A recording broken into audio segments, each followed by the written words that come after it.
Welcome students to my YouTube channel physics info. कैसे हैं आप सब? आई होप कि आप सब अच्छे होंगे, सब घर पर होंगे और अच्छे से स्टडी कर रहे होंगे। और एक चीज़ और कि मैं आपको फिजिक्स पढ़ा रहा हूँ, आई होप कि आपको फिजिक्स समझ में आ भी रही होगी। ठीक है, देखिए हर चीज़ को आराम से समझने का वक्त है। जो बच्चे नए जो 10th से 11th में जो आ रहे हैं, पर्टिकुलरली उनके लिए मैं बात करूँगा कि उनके पास समय है चीज़ों को बारीकी से समझने का, ढंग से समझने का। ऐसा नहीं है कि हर एक के लिए, बल्कि 9, 10, 11 मैं चारों की ही बात कर रहा हूँ यहाँ पर। तो you have enough time so that you can consider everything और यू कैन मैनेज एवरीथिंग। हर चीज़ को समझिएगा। और मैं फिर से कह रहा हूँ, वीडियोस को बार बार जो है वो देखते रहिएगा। इनकेस अगर आपको किसी में डाउट होता है then you can personally ask to me. Okay, तो आज का जो हमारा टॉपिक है स्टूडेंट्स, वो है इंटीग्रेशन ही। जो हम लोग इंटीग्रेशन पार्ट पढ़ रहे थे, पार्ट 3 लास्ट टाइम। तो इंटीग्रेशन के अंदर हम लोगों ने इनडेफिनिट इंटीग्रेशन में इंटीग्रेशन बाय पार्ट्स के रूल को समझा था। आई होप आपको समझ में आया होगा। इंटीग्रेशन बाय पार्ट्स, ठीक है, जहाँ पे दो फंक्शन प्रोडक्ट फॉर्म में होते हैं, उनका इंटीग्रेशन करना होता है। Then we have to apply the ILATE rule while applying the integration by parts. Okay, ILATE rule को ध्यान में रखते हुए बाय पार्ट्स को हम अप्लाई करते हैं। ओके स्टूडेंट, तो ये हम लोगों ने इंटीग्रेशन में आज तक पढ़ा, अब तक पढ़ा। अब हम इंटीग्रेशन के जैसा कि दो टाइप जानते हैं कि एक होता है इनडेफिनिट इंटीग्रेशन, एक होता है डेफिनिट इंटीग्रेशन। तो देखिए बच्चों, डेफिनिट इंटीग्रेशन के रूल्स को इनडेफिनिट इंटीग्रेशन के जो रूल्स हम लोगों ने पढ़े हैं, रूल्स वही हैं, लेकिन बात ये आती है कि अब हमने डेफिनिट इंटीग्रेशन जो हम पढ़ रहे हैं, ठीक है, इसका क्या मीनिंग होता है। सबसे पहले तो मीनिंग क्लियर करते हैं कि डेफिनिट इंटीग्रेशन का क्या मीनिंग है। Clear students? देखिए, जब बात आती है इनडेफिनिट की, तो इनडेफिनिट को आप समझिए, थोड़ा सा simple English to English meaning समझिएगा। इनडिफाइंड, जिसको आप डिफाइन नहीं कर सकते, यानी कि आप इंटीग्रेशन तो अप्लाई कर रहे हैं, लेकिन वो इंटीग्रेशन आप किस हद तक और किस लिमिट में रह करके अप्लाई कर रहे हैं, ये हमें नहीं पता होता। क्लियर? सपोज कि अगर मुझे ये कहा जाए कि ठीक है, you have to find the area of you have to find the area, suppose कि मुझे कहा जाए एरिया जस्ट, तो जब तक आपको ये बताया नहीं जाएगा कि वो एरिया आपको किसका फाइंड आउट करना है, जैसे मैंने आपको कहा you have to find the area of this pen, cut surface area of this pen, तो अब आपके दिमाग में पिक्चर बन गई है कि हमें एरिया निकालना तो है, लेकिन एक ऑब्जेक्ट का निकालना है। तो आपके दिमाग में एक डेफिनेट पिक्चर बन गई कि आपको एरिया किसका निकालना है। राइट स्टूडेंट, समझ रहे हो ना मेरी बात को? तो इनडेफिनिट इंटीग्रेशन का मीनिंग क्या होता है कि जब आप इंटीग्रेशन तो कर रहे हैं, आप फंक्शन के ऊपर इंटीग्रेशन अप्लाई तो कर रहे हैं mathematically, but in which limit, up to which limit आपको उसको इंटीग्रेट करना है, अप टू विच वैल्यू आपको उसको इंटीग्रेट करना है। तो एक छोटा सा एग्जांपल मैंने आपको एरिया का दिया। सपोज कि मुझे कहा जाए कि फाइंड द वॉल्यूम। अरे भाई, मुझे ये तो बताओ कि वॉल्यूम किसका। क्लियर? अब वॉल्यूम में अगर मुझे कहा जाए find the volume of a glass, अब ग्लास भी अलग अलग साइज के होते हैं, होते हैं कि नहीं होते? तो मान लीजिए अगर छोटा ग्लास है, बड़ा ग्लास है, वेरिएबल साइज के ग्लासेस होते हैं। तो जब तक अपने को ये लिमिट डिसाइड ना दी जाए कि हमें उस ग्लास का जो वॉल्यूम है, सपोज कि मुझे ग्लास का लेंथ दे दिया जाए, मुझे ये कह दिया, हमें ये कह दिया जाए कि उसकी लेंथ है करीब करीब, आप कह सकते हैं कि 15 सेंटीमीटर है या 10 सेंटीमीटर के साइज की कोई ग्लास है, तो तब तक आपके दिमाग में जब तक कोई चीज डेफिनेट नहीं बैठ जाएगी, आपको ये नहीं पता लग जाएगा कि आपको इंटीग्रेशन किस लिमिट तक करना है, तब तक आप कैसे इंटीग्रेशन को फॉलो कर रहे होंगे, इनडेफिनेट इंटीग्रेशन को। तो आई थिंक आपको समझ में आएगा कि डेफिनेट का मीनिंग है इंटीग्रेशन करना, लेकिन एक फिक्स वैल्यू के जो है मद्देनजर, ठीक है ना, एक फिक्स दायरे में रहकर। और ये दायरा क्या है मैथमेटिकली? ये दायरा हमें कौन शो करता है? जैसे y is equal to function of x to dx, ये हम लिखते हैं स्टूडेंट्स। बिल्कुल सही बात है। देखिए ध्यान से समझिएगा, y जो है that is the integral equal to integration of fx dx। Clear? बात समझ में आ गई? अब अगर मैं इस इंटीग्रेशन के एक तरफ ये दो वैल्यू लिख रहा हूं, तो इनका क्या मीनिंग होता है? इनका मीनिंग ये होता है, अब आप कहेंगे सर आपने वेरिएबल तो x लिया है। बिल्कुल सही बात है, वेरिएबल मैंने x लिया है क्योंकि फंक्शन जो था वो x की फॉर्म में है, और लिमिट में एक नंबर से शो कर रहा हूं, a से b। इसका मीनिंग ये हुआ कि जो भी इंटीग्रेशन आएगा मेरे पास, तो वो इंटीग्रेशन मुझे मिनिमम किस वैल्यू से लेकर के मैक्सिमम किस वैल्यू तक करना है। तो स्टूडेंट्स इस नीचे वाली वैल्यू को नाम दिया जाता है लोअर लिमिट, ठीक है, मतलब शुरुआत लोअर लिमिट से करनी है, ठीक है, और मैक्सिमम कहां तक जाना है, सवाल ये कि कहां तक जाना है, तो इसे कहते हैं स्टूडेंट्स अपर लिमिट। क्या कहते हैं? Upper limit. क्लियर? और एक चीज और, जब हम डेफिनेट इंटीग्रेशन करते हैं यानी कि विद इन लिमिट जब हम इंटीग्रेशन करते हैं तो इंटीग्रेशन अप्लाई करने के बाद, जैसे इनडेफिनेट इंटीग्रेशन में क्या था कि हमारे पास लास्ट में जैसे मान लो कोई भी फंक्शन हो गया, इसका इंटीग्रेशन हमने किया that is equal to sin x plus c। मुझे कहा है कि आपको इंटीग्रेशन करना है, ये किसका? cos x dx का इंटीग्रेशन करना है, ठीक है। तो मैंने क्या लिखा? cos x का इंटीग्रेशन क्या कर दिया? sin x। ठीक है स्टूडेंट्स, है ना? समझ में आ रहा है ना? ठीक है, आराम से समझिएगा। मुझे कहा जाए कि sin x का इंटीग्रेशन करना है तो इट मींस मैं क्या करूंगा? sin cos x का इंटीग्रेशन करना है, सॉरी। तो cos x का इंटीग्रेशन क्या होता है students? That is sin x plus c। मैंने आपको पहले बताया था इस c को हम क्या कहते हैं? c होता है इंटीग्रेशन कांस्टेंट। क्या होता है बच्चों? c क्या होता है? इंटीग्रेशन कांस्टेंट होता है। क्लियर? लेकिन ये क्यों लगता है? क्योंकि हमें इंटीग्रेशन कर तो दिया, पर हमने इंटीग्रेशन किस दायरे में रहकर किया, कितने दायरे में रह करके किया, कितने लिमिटेड वैल्यू के बीच में किया, वो हमें गिवन नहीं था। इसीलिए हम इंटीग्रेशन कांस्टेंट लगाते हैं और इस इंटीग्रेशन कांस्टेंट की वैल्यू को तभी फाइंड आउट करते हैं जब हमें लिमिट गिवन हो। और अगर आपको क्वेश्चन में शुरू से ही अगर लिमिट दे दी जाए तब आप जो भी आपका आंसर आएगा उसमें अंदर आप लिमिट अप्लाई करेंगे एंड देन जब आप लिमिट अप्लाई कर देंगे उसमें इंटीग्रेशन कांस्टेंट की जरूरत ही नहीं होगी।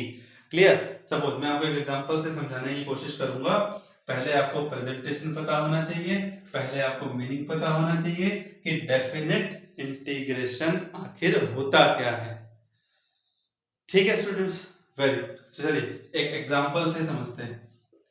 सो एग्जांपल क्या है? First example is y is equal to, ध्यान से देखिएगा बच्चों, इंटीग्रेशन ऑफ, ठीक है, 2x स्क्वायर प्लस 3, ठीक है, बात समझ में आ रही? इनटू में dx और लिमिट 1 से 4, ठीक है स्टूडेंट, लिमिट 1 से 4 ये अगर है तो ऐसे में क्या करना पड़ेगा? ठीक है, ध्यान से देखिएगा। पहले तो हम दोनों का करेंगे इंटीग्रेशन। दो टर्म है, अलजेब्रिक पार्ट है, तो 2x स्क्वायर का इंटीग्रेशन अब डायरेक्ट आना चाहिए आपको, वो होता है x raise to power 3 divide by 3, है ना? x स्क्वायर का इंटीग्रेशन क्या होगा? एक 1 ऐड करोगे और उतने से ही आप डिवाइड करोगे तो x क्यूब बाय 3 आ जाएगा, प्लस 3 कांस्टेंट है और कांस्टेंट का इंटीग्रेशन होता है 3x। ठीक है स्टूडेंट्स, बहुत बढ़िया। तो आपने इंटीग्रेशन अप्लाई कर लिया, लेकिन अब बारी है लिमिट अप्लाई करने की। तो 1 4, ध्यान से देखिए लिमिट को कैसे रखना है। जब आप इंटीग्रेशन कर देंगे तो जो आपका रिजल्ट आएगा आप उस रिजल्ट को एक स्क्वायर ब्रैकेट में रखें और स्क्वायर ब्रैकेट के नीचे वाले कॉर्नर पर आप राइट साइड में क्या नाम है, लिमिट, लोअर लिमिट को रखिएगा, लिखिएगा, और ऊपर वाले कॉर्नर पे एज ए पावर आप अपर लिमिट को रखिएगा। समझिएगा इस बात को। अब दूसरी बात ध्यान से समझिए, क्या करना है? अब अपर लिमिट पुट करते हैं। पहले पुट करने का तरीका क्या होता है? अपर लिमिट माइनस में लोअर लिमिट। ठीक है स्टूडेंट, तो ये आएगा 2, क्योंकि अब लिमिट किसकी जगह वैल्यू पुट होगी? Integration with respect to x हो रहा है, इसीलिए जो ये लिमिट होती हैं इन लिमिट को x की जगह पर रखना है। तो पहले मैं मुझे कहा जाए कि अपर लिमिट रखनी है, तो यानी कि मैं दोनों जगह पर x की जगह क्या रखूंगा? 4 रखूंगा। तो क्या आएगा? 2/3, ठीक है बच्चों, तो that is equal to sorry into 4 raise to power 3 plus फिर उसके बाद 3 मल्टीप्लाई 4, तो ये क्या होगा? स्क्वायर ब्रैकेट फिर से लगा दिया, मतलब एक सॉल्यूशन किया हमने, अपर लिमिट को रख दिया पूरे में। ठीक है, अभी खत्म नहीं हुआ बच्चों, अब बारी है माइनस लगा करके लोअर लिमिट रखने की। तो लोअर लिमिट कैसे रखेंगे? सेम ऐसी चीज, क्या? अब x की जगह लोअर लिमिट की वैल्यू क्या है? 1, तो 1 रखना। तो क्या आएगा? 2/3 1 क्यूब प्लस 3 into 1। ठीक है स्टूडेंट्स, तो ये आ गया। ठीक है, तो ये हो गया अपर लिमिट माइनस में लोअर लिमिट। तो ठीक है स्टूडेंट्स, अब ज्यादा आपको पता है कि अब तो सिर्फ कैलकुलेशन पार्ट ही रह गया है ना। अब क्या रह गया, सिर्फ कैलकुलेशन पार्ट। तो कैलकुलेशन पार्ट में क्या लिखना है, देखिएगा y is equal to, that is, अब आप इसको कैलकुलेट कर लीजिए, that will be 4 raised to power 3 is 64, 64 multiplied 2 that is 128, so this will be 128 by 3 plus 3 4s are 12। ठीक है स्टूडेंट्स, हो गया। अब फिर माइनस की अगर बात करें तो 2 by 3 plus 3, so that will be कितना हो जाएगा, ये देखिएगा 3 1 क्यूब 1 होता है ना, तो that will be 3 3 9 plus 2 that will be 11 by 3। Okay students, ठीक है। अब हम क्या करते हैं, अब हम इन तीनों को प्लस दोनों को ऐड करके इसमें से माइनस कर देते हैं। तो जब इसको ऐड करेंगे तो दैट विल बी 3 12 3 36, 36 प्लस 128 कितना होगा, दैट विल बी 8 6 14 3 2 6 3 3 6 164 by 3। ठीक है स्टूडेंट्स, आई थिंक यही आएगा, देख लीजिएगा, बिल्कुल यही आएगा 164 by 3 minus 11 by 3, so the answer will be 3 और उसके बाद 153, so the answer is 153 by 3।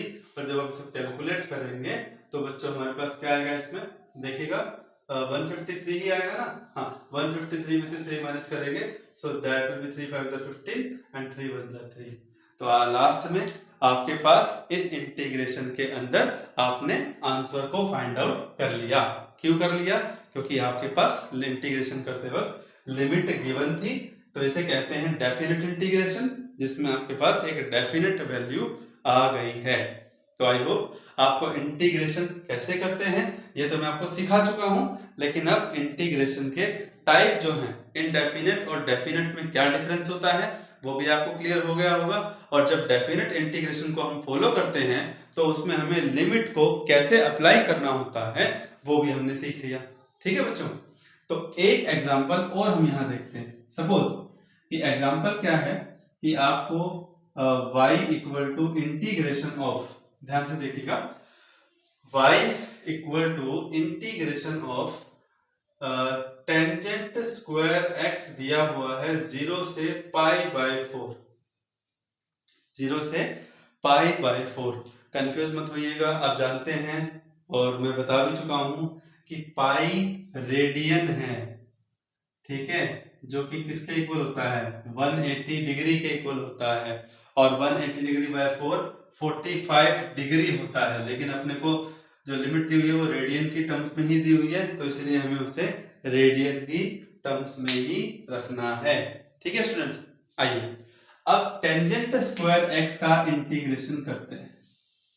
कैसे करेंगे, याद कीजिए, क्या टेंजेंट स्क्वायर एक्स के इंटीग्रेशन का डायरेक्ट फॉर्मूला था, सोचिएगा, यस सोचो बच्चों, क्या टेंजेंट स्क्वायर एक्स का जो इंटीग्रेशन था क्या उसका डायरेक्ट फॉर्मूला गिवन था, बिल्कुल नहीं था, डायरेक्ट फॉर्मूला गिवन नहीं था, वो टेंजेंट एक्स का था। टेंजेंट एक्स का इंटीग्रेशन सीकेंट स्क्वायर एक्स होता है, लेकिन यहां पर टेंजेंट एक्स नहीं है, यहां पर टेंजेंट स्क्वायर एक्स है। तो कोई बात नहीं, ध्यान से देखिए, y इज इक्वल टू 0 से pi by 4 tangent square x को हम पहले क्या लिख सकते हैं, हम लिख सकते हैं सीकेंट स्क्वायर एक्स माइनस 1। देखिएगा मैंने कौन सी आइडेंटिटी का इस्तेमाल किया है बच्चों, हमने इस्तेमाल किया secant square x minus tangent square x, secant square x minus tangent square x equal to 1।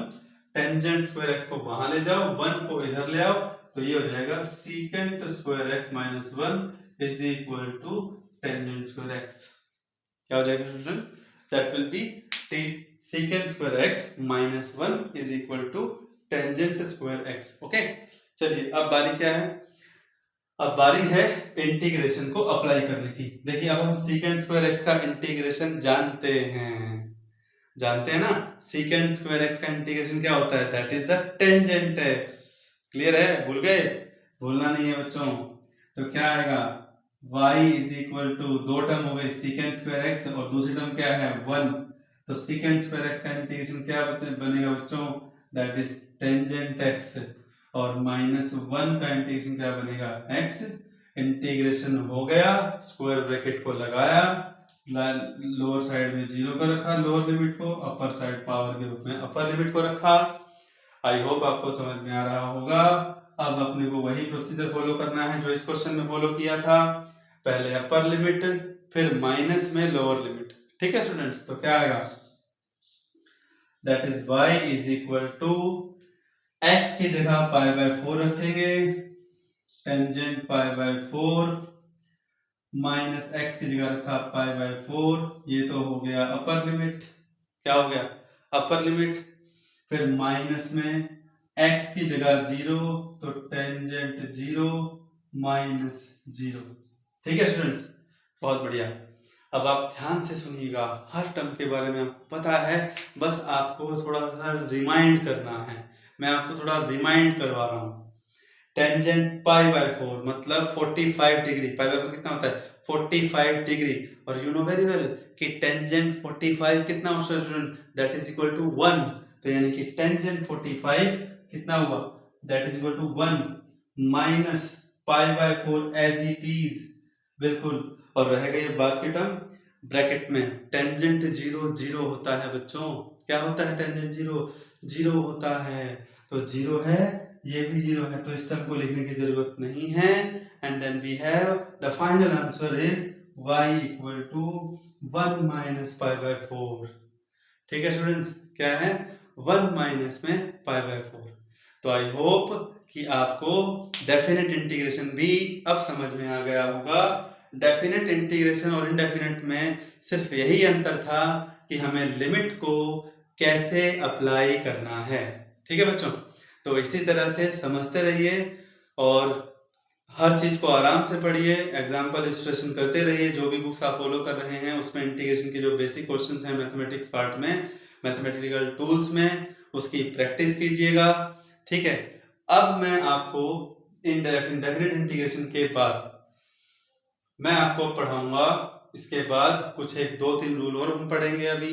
ठीक है, कुछ बच्चों की शिकायत रहती है कि सर हम नोट नहीं कर पाते हैं, और एज पर जैसा कि इस टाइम के दौरान नोट करने का टाइम नहीं मिल पाता है, नेट की स्पीड काफी स्लो रहती है। तो बच्चों स्क्रीन को पॉज करके आपके सामने मैंने ये 2 क्वेश्चन रखे हैं, फर्स्ट और सेकंड। जो नोट करना चाहे वो नोट कर सकते हैं स्क्रीन को पॉज करके। ठीक है, फिर हम आगे बढ़ेंगे।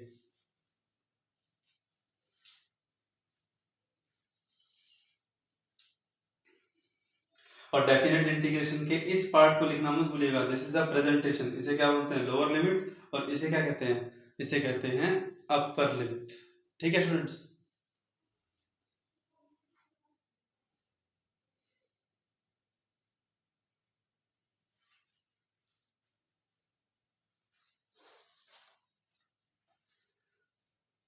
चलिए अब आगे बढ़ते हैं। ठीक है, पॉज करके आपने नोट कर लिया होगा आई होप। अब हम आगे बढ़ते हैं।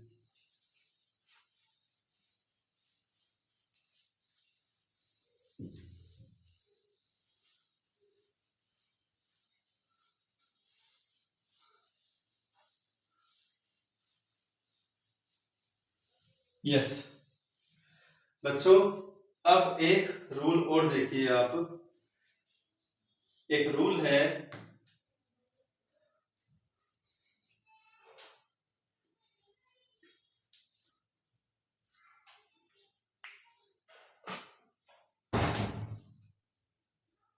componendo componendo and dividendo rule. ठीक है, कुछ छोटे छोटे रूल है, इनको थोड़ा ध्यान रखना, कहीं पर भी इनका इस्तेमाल हो सकता है, इसीलिए कुछ छोटे छोटे स्टेप्स हमें जो जो है मेन, जो कहीं पर इनका यूज हो भी सकता है तो वो हमें पता होना चाहिए। कंपोनेंडो एंड डिविडेंडो, तो पहले मैं आपके सामने इसके लिए कंडीशन देता हूं बच्चों कि पहली बात तो ये रूल अप्लाई होता कब है। ठीक है, सॉरी अगर आपको पीछे से कुछ शोर आ रहा हो, बैकग्राउंड शोर जो आपको सुनाई दे रहा हो।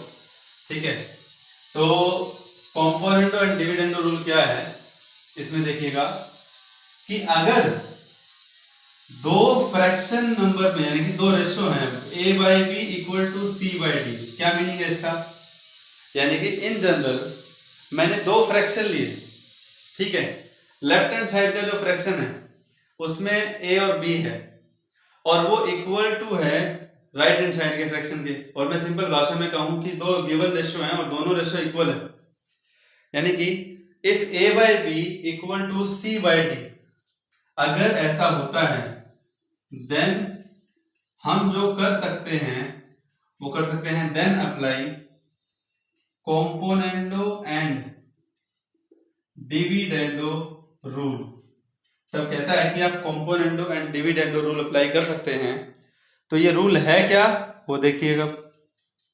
इस रूल के मुताबिक हम ऐसे फ्रैक्शन जो आपस में इक्वल होते हैं उनके न्यूमरेटर और डिनोमिनेटर पार्ट को ऐड और सब्ट्रैक्ट करते हैं। न्यूमरेटर में क्या लिखा मैंने, a बाय b जैसे है, तो a में b को ऐड किया तो a प्लस b, और डिनोमिनेटर में क्या लिखा, a minus b equal to c plus d divide by c minus d। ठीक है, c plus d divide by c minus d। तो this is the very small rule and very small step, जिसे हम क्या कहते हैं, componendo and dividendo rule. और ऐसा तभी हो सकता है जब दो फ्रैक्शन आपस में इक्वल हो। चलिए वेरीफाई करते हैं इसको एक एग्जांपल से। बहुत सिंपल सा एग्जांपल मैं आपके सामने रखने जा रहा हूं। देखिए बच्चों, जैसा कि हमारे पास नंबर है, जैसे देखिएगा, जैसे 3/7 ये एक फ्रैक्शन है, ठीक है, और ये इक्वल है करीब करीब, आप देखिएगा जैसे 21/49, ठीक है, 21/49, मतलब मान लीजिए दो फ्रैक्शन है और दोनों इक्वल है, बिल्कुल सही इक्वल है, बिल्कुल सही सोच रहे हैं, इक्वल है। 7 3 जा 21, 7 7 जा 49, तो ये भी 3/7 ही आएगा अल्टीमेटली। लेफ्ट साइड में 3/7 लिखा हुआ है ना, तो राइट साइड भी 3/7 ही आएगा कैंसिल करके, इसलिए दोनों इक्वल है। लेकिन कॉम्पोनेंट और डिविडेंड रूल अप्लाई करने के बाद भी ये इक्वल आएंगे, ये चीज हमें, ये स्टेप हमें चेक करना है बच्चों। तो चलिए अब मैं क्या कर रहा हूं, दोनों इक्वल है, तो अब मैं क्या कर रहा हूं, अप्लाई, ये लिखना होता है प्रॉपरली। आप जब ये रूल अप्लाई कर रहे होते तो आपको ये लाइन लिखनी जरूरी है कि अप्लाई कॉम्पोनेंडो एंड, शॉर्ट में लिख सकते हैं COMP, और डिविडेंडो यानी कि DIVID रूल, ताकि सामने वाले को पता लगे कि आप कौन सा रूल अप्लाई कर रहे हो, componendo COMPO, componendo and dividendo rule. तो इसके मुताबिक आपको क्या करना चाहिए बच्चा, 3 + 7 divide by 3 - 7 equal to, right side में क्या आएगा, we have to verify, 21 + 49 divide में क्या करना है, 21 पहले आएगा, ये नहीं कि बड़ा नंबर पहले आएगा माइनस करते वक्त, नहीं नहीं बिल्कुल नहीं, 21 - 49 ऐसे करना है। ठीक है स्टूडेंट्स, अब देखिएगा आगे सोल्व करने के बाद देखिए क्या आएगा, 3 + 7 कितना होता है, दैट इज 10, 10 डिवाइड में कितना आएगा, -4, कितना आएगा, -4। उसके बाद 21 + 49 कितना होगा बच्चों, 70 डिवाइड में कितना आएगा, that is -28, -28। Clear? So let me check कि लेफ्ट और राइट में कैंसिल आउट करने के बाद क्या आ रहा है, 2 2 जा 4, 2 5 जा 10, माइनस से माइनस कैंसिल, 5/2 इक्वल टू, चलिए काम करते हैं, हमें देखना है कि हम माइनस माइनस इक्वल क्यों रखें, हम क्यों कैंसिल करें, जब हमें देखना है कि लेफ्ट और राइट इक्वल आ रहा है कि नहीं आ रहा, तो इक्वल होता है तभी तो कैंसिल आउट करते हैं। हम वेरीफाई कर रहे हैं, इक्वल का साइन रखते हुए वेरीफाई कर रहे हैं, -5/2, उसके बाद 14 5 जा 70 और 14 2 जा 28, तो दैट विल बी -5/2। तो इसका मतलब क्या हुआ, इसका मतलब ये हुआ कि -5/2 ही आ रहा है, लेफ्ट में भी और राइट में भी। अब यहां पे एक बात मैं आपको जो बता दूं कि कुछ बच्चे अगर ऐसा सोच रहे हों कि कॉम्पोनेंडो डिविडेंडो रूल अप्लाई करने के बाद जो फ्रैक्शन आएगा, जो रेशो आएगा, क्या वो ओरिजिनल रेशो के इक्वल होगा, तो उसका जवाब नहीं है। आप इस एग्जांपल से इस चीज को समझ सकते हैं। क्या है बच्चों इसमें कि 3/7 इक्वल टू 21/49 था, यानी कि अगर मैं इन दोनों का रेशियो निकालता हूं लेफ्ट और राइट का, तो वो 3/7 निकल करके आता है। तो जैसे ही हम दोनों के ऊपर कंपोनेंट और डिविडेंड रूल अप्लाई करते हैं, तब हमने क्या देखा कि जो हमारा जो रिजल्ट निकल के आ रहा है, तो -5/2 इक्वल टू -5/2 आ रहा है। इसका मतलब ये हुआ कि ये रूल अप्लाई करने के बाद ये ओरिजिनल फ्रैक्शन के इक्वल आएगा, ये जरूरी नहीं है। इस बात को आपको ध्यान में रखना है। क्लियर? तो हुआ ना ये यूटिलाइजेशन। अब आपको पता लग गया कि कहां पर इसका यूटिलाइज हो सकता है, जहां पे हमें फ्रैक्शन कुछ और गिवन हो और रिजल्ट में कुछ और अगर फ्रैक्शन चाहिए हो। एक बात और है, जिन बच्चों के पास 11th नॉन मेडिकल के जो स्टूडेंट्स हैं, ठीक है, उनको बिल्कुल बेसिकली ये रूल वो अप्लाई करेंगे भी प्रॉपर मैथ में, लेकिन मैं पहले कह चुका हूं कि जो मेडिकल के स्टूडेंट्स हैं वो ये बिल्कुल ना समझें कि उनके पास मैथ नहीं है। They are studying the math, they know very well and they should know very well about the role of math in physics. Clear? Without math physics में हम एक्सप्लेनेशन को, उसके मैथमेटिकल पार्ट को बिल्कुल नहीं समझ पाएंगे। तो ये चीज आपको अपने दिमाग में बिल्कुल अच्छे से डाल लेनी है बच्चों। क्लियर? आई होप आपको समझ में आएगा कि रूल कि कंपोनेंडो और डिविडेंडो रूल क्या होता है और उसके रिजल्ट्स जो हमें मिल रहे हैं क्या वो ओरिजिनल फ्रैक्शन के इक्वल मिल रहे हैं। तो इसका जवाब है हाँ, मिल भी सकता है और नहीं भी। मैंने आपको यहाँ पे कौन सा एग्जाम्पल बताया जहाँ पे ये फ्रैक्शन ओरिजिनल फ्रैक्शन के साथ मैच नहीं कर रहा है, पर ऐसे रूल पॉसिबल हैं जहां पर दोनों इक्वल हो भी सकते हैं। ठीक है स्टूडेंट्स, तो आई होप आपको ये वीडियो बहुत अच्छे से समझ में आया होगा, ये टॉपिक बहुत अच्छे से समझ में आया होगा और आई होप कि आप फिजिक्स को एंजॉय कर रहे होंगे। बच्चों एंजॉय ही करना है, अगर आप एंजॉय करके पढ़ेंगे तभी आप चीजों को ढंग से ग्रैब कर पाएंगे। क्लियर है ना? आपके दिमाग में आप वो चीज अच्छे से बैठ जाएगी, आप अच्छे से समझ जाएंगे कि फिजिक्स क्या है। मैं आपको हर तरह तरह के वीडियो में ये बताता रहता हूँ कि कहाँ हमें फोकस करना है हमारी डेली लाइफ में, फिजिक्स कहाँ है हमारी डेली लाइफ के रिगार्डिंग, ये हम आगे पढ़ेंगे। ठीक है, लेकिन 11th क्लास स्टूडेंट्स अभी हम मैथमेटिक्स पे जोड़ दे रहे हैं, हम अपने मैथमेटिक्स के पार्ट को स्ट्रॉन्ग कर रहे हैं। So good luck, wish you all the very best.